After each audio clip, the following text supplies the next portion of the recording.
বিজেপির 4 নেতার বিরুদ্ধে সদর থানায় মামলা। করিমগঞ্জ কংগ্রেসের রাহুল গান্ধীকে প্রাণে মারার হুমকি সহ বিভিন্ন কটূক্তি করার অভিযোগে বিজেপির 4 নেতার বিরুদ্ধে মামলা করল করিমগঞ্জ কংগ্রেস।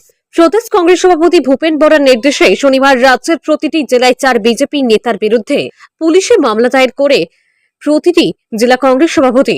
আজ করিমগঞ্জ জেলা কংগ্রেস সভাপতি রজত চক্রবর্তীর নেতৃত্বে কংগ্রেসের এক প্রতিনিধি দল সদর থানায় গিয়ে বিজেপির 4 নেতার বিরুদ্ধে মামলা দায়ের করেন। প্রতিনিধি দলে ছিলেন প্রদেশ কংগ্রেসের সাধারণ সম্পাদক আমিনুর রশিদ চৌধুরী, কংগ্রেস নেতা আব্দুস সুবুত তাপাতার, বদরপুর ব্লক কংগ্রেস সভাপতি জাকারিয়া আহমেদ পান্না, আইনজীবী জ্যোতিষ পুরকায়স্থ, জেলা কংগ্রেসের সাধারণ সম্পাদক শাহাদাত আহমেদ চৌধুরী, শম্ভু পুরকায়স্থ প্রমুখ।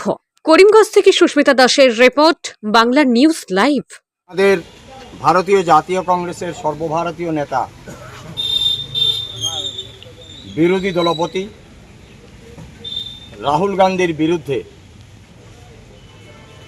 বিজেপির কিছু সংখ্যক সদস্য এবং মন্ত্রী পর্যায়ের লোক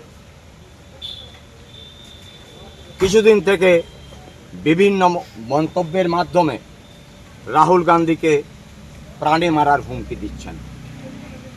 কেউ বলছেন রাহুল গান্ধীর জিহ্বা যদি কেউ কেটে নিয়ে দিতে পারে তবে তাকে 11 লক্ষ টাকা দেওয়া হবে। আবার কেউ বলছেন রাহুল গান্ধীর মাথা যদি কেউ কেটে এনে দিতে পারে তাহলে তাকে 30 লক্ষ টাকা দেওয়া হবে। কেউ বলছেন ইন্দিরা গান্ধীর 1984 ইংরেজির 31শে অক্টোবর যেভাবে দেশমাতৃকার জন্য মৃত্যুবরণ করেছিলেন তাকে অতিরঞ্জিত করে হুমকি দেওয়া হচ্ছে রাহুল গান্ধীজিকে, যে ইন্দিরা গান্ধীকে যেভাবে হত্যা করা হয়েছিল ঠিক একইভাবে রাহুল গান্ধীকে হত্যা করা হবে। তো এই সমস্ত কিছু আমরা দীর্ঘদিন থেকে অনুধাবন করতে পারছি, আমরা শুনতে পাচ্ছি।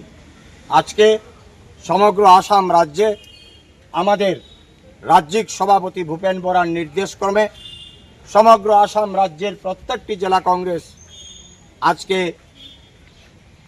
এফআইআর আমরা লঞ্চ করছি জেলা কংগ্রেস কমিটির পক্ষ থেকে। এই মুহূর্তে আমরা করিমগঞ্জ জেলা কংগ্রেস কমিটির পক্ষ থেকে এই যারা উক্তি করেছেন রাহুল গান্ধীর বিরুদ্ধে তাদের নাম উল্লেখ করে আমরা এইমাত্র এফআইআর লঞ্চ করে আসলাম।